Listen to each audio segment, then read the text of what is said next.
everyone. Today I would like to do a little series with you, if there's anybody that's actually quite interested in going along with this series. I have a passion for church history, and so I would like to go through the beautiful ages of the church with you guys, if you're interested in joining me in this lovely journey. So the book that I'm going to be using during this time is called The Church in History. Here it is here. I don't know if you can see it okay. And it's by B.K. Caper. So if you want to try and get this book and come along with me on this wonderful journey, then it would be great to have you. Another book that I do love very much, and I used when I was a teacher at Bible College, is 2000 Years of Christ's Power, and this is written by N.R. Needham, and there's 3 volumes of this. So this is very good because it gives you a lot about the English history as well, going right back to the Roman times. So this is really worth getting as well. So I would love you to come along with me on this wonderful journey of church history, right from the beginning of the church, the early church, right through until we come to our time. And it's wonderful to study history, especially church history, because you know what? We are just little dwarves sitting on the shoulder of a giant, and the giant that we are sitting on the shoulder of is the giant of church history.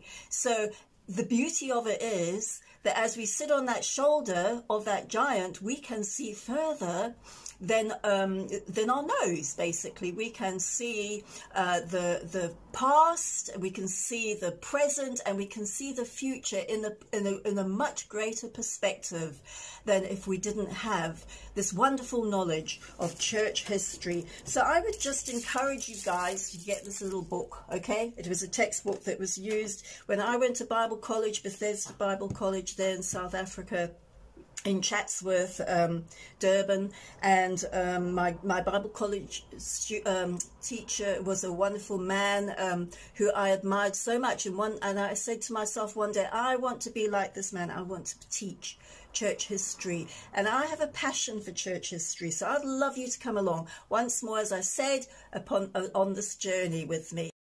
So we're just going to carry on a little bit longer for another 10 minutes about the book of Acts, and just to give you an introduction to church history. And we're going to just reflect a little bit on Peter and Paul, and the fact that they were Jews. Both of them were Jews, and Paul, of course, was a priest himself, a Pharisee. So we see in the book of Acts that it was in chapter 2 of the book of Acts, we see that the disciples were all gathered together, 120 of them, and they were in the upper room. And it was then that the Holy Spirit came in all his power as wind, and he came as fire. Wonderful experience. But the Holy Spirit's main purpose here was to send these people out in power to preach the gospel. To all the people. And Pentecost at that time, the day of Pentecost, is the day when everybody, all the Jews, the proselytes, and from all over the world would gather in Jerusalem, and there they would pay their obeisance to God, the one that they worshipped, Yahweh. There were many throughout the world who came to Jerusalem at that time, and it was then that they would come and they would worship Yahweh. So although the Jewish people were quite exclusive, the worship of Yahweh had already spread throughout the known world of that time. And so it was the Holy Spirit came, and his characteristic at this present moment was for them to speak in new tongues. And so then they actually went out into the streets, and the disciples were miraculously speaking in languages that they didn't even know. Why did God give them this wonderful gift? So that the gospel could be preached throughout the world. It's such a wonderful thing. So it took the disciples a little bit of time to actually let it sink into their minds, actually, that the gospel wasn't just for the Jewish people. The gospel was for the Gentiles as well. And so it was Paul himself the wonderful Apostle Paul on his way to Damascus to persecute the Christians and to throw them into jail, when he had that wonderful experience of having an encounter with Jesus on the road. He was the first, the really first apostle to the Gentiles. And of course, he suffered terribly. As you read the scriptures, you read his letters, you read the book of Acts, you see that Paul suffered terribly because he was out there to reach the Gentile people. Peter himself, the Lord had given him that wonderful dream, that wonderful revelation to reach the Gentiles. But it took a while to actually sink into his mind. And he even had a few words, a bit of conflict between Paul and Peter concerning the matter of the Gentile people. So what was Paul's strategy? Well, his strategy was to go to the synagogues, okay? So he went into the synagogues, and there he would preach the gospel, because there was two types of Jewish people. There was the Hellenist Jews, and there was the Judean Jews, the ones that lived in Israel, the ones that lived in Jerusalem. The Hellenist Jews were the ones of the dispersion. They had scattered throughout the world, and they had taken on and adopted the Hellenist culture. And so because of this, there was a little bit of dissension between the two groups, okay? Because the Judean Jews felt that the Hellenists had actually... So the Judean Jews actually felt in some way that the Hellenist Jews had left their roots and gone over to the Greek culture, and had left their cultural Hebrew roots. And this kind of became a bit of a contention between the Judean Jewish people and the Greek Jewish people. So this did cause a little bit of problems between them. As you see with the widows, there was, when you read the book of Acts, you see that there were widows, the Judean widows and the Hellenist widows.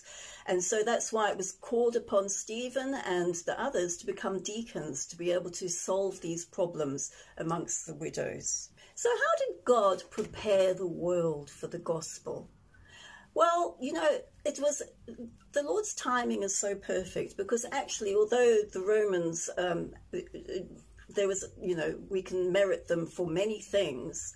One of the things we can merit the Roman Empire for was the fact that they brought law and order to the world, because before that there was terrible tribal warfare that was going on. But it was the Roman Empire that brought law and order. And also it was the Roman Empire that made travel so much easier, because at that time too there had been terrible pirates and everything at sea. And also they built wonderful roads, which we find a lot in England, which were built by the Romans. So because of this, it made it so it was a perfect time for the gospel to actually spread. And so it was a wonderful time to travel and everything, and to get the gospel out to the known world of that time. So there was a spiritual and there was a physical preparation for the church. The spiritual preparation for the church was the fact that, as I mentioned earlier, the Greek culture. Okay, so the Greek culture had actually brought the wonderful versatile language of Greek. And they brought this wonderful language to the world. And even there was a Greek Bible. So the Old Testament had actually been already translated into Greek. And that's called what's called the Septuagint. And that was done 200 years before Christ, you know, entered the scene. And so because of this Greek Septuagint, it was quite easy actually to be able to refer back to the scriptures, to the Hellenist Jews and to those that knew the scriptures, because it was in Greek. But the Greek language is so versatile, very descriptive. It uses tenses that we in English do not have, so it was a wonderful, wonderful language. But also the Greek philosophy, it was so much more advanced than the Roman religion of that time, because Roman religion was pantheism, where there were many gods, and these gods were always warring with each other and fighting one another, and very, very carnal characters and personalities they had. And the Greeks had actually kind of like kind of whisked all that away and had actually started to seek for philosophical thought. And so they had a great philosophy. And within these philosophies, the gospel kind of started to embed itself, which we will look at a little bit later. So the expansion of the church, like I said, was a direct revelation to Paul and Peter. And the church became quite an attractive institution. Well, it wasn't an institution at that time, it was more of an organism. So it was an attractive organism to belong to. And one of the reasons being was because the people loved each other and they looked after each other. And if you read in the book of Acts chapter 2, you see that they went from house to house and they looked after each other and they fed one another and they shared their possessions with each other. And so this is one of the reasons why the church began to grow. It grew because of the love that was in the brotherhood of the church. It was an attractive attractive organism to be with. So at this time, the church wasn't an organization. It was an organism. And what is an organism? An organism is a living organ, okay? And that's what the church was. It was throbbing. It was alive. Whereas an organization is what it says. It's a very organized, possibly quite institutional setup. But the church was an organism. And so this was the beauty. And that's why we call when we get together in house meetings, we call them cell meetings, because an organism is made up of cells. And cells are living. They are living cells. You know, they're living organisms. And so at that time, the church was house churches. They didn't have the buildings like we have today, which aren't being used at the moment because of the coronavirus anyway. And so people resorted to their houses, and there were many the letters. You see that the houses had become churches. They had a church is the assembling of the saints together. Okay, it's an ecclesia. It's the word ecclesia means the assembly of the saints, and so it was an ecclesiastical gathering of people, and that's what the church was. It was in the houses at that time. Another reason why the church was quite attractive was because the people, the population, the people could see that Christians were really serious about their religion, and they were not afraid. They were not afraid to die. They seemed to have a total peace when it came to being thrown to the lions, because there was already terrible persecution very early within the church life. We see that Emperor Nero already in the year 68, it was under Nero that Paul was beheaded.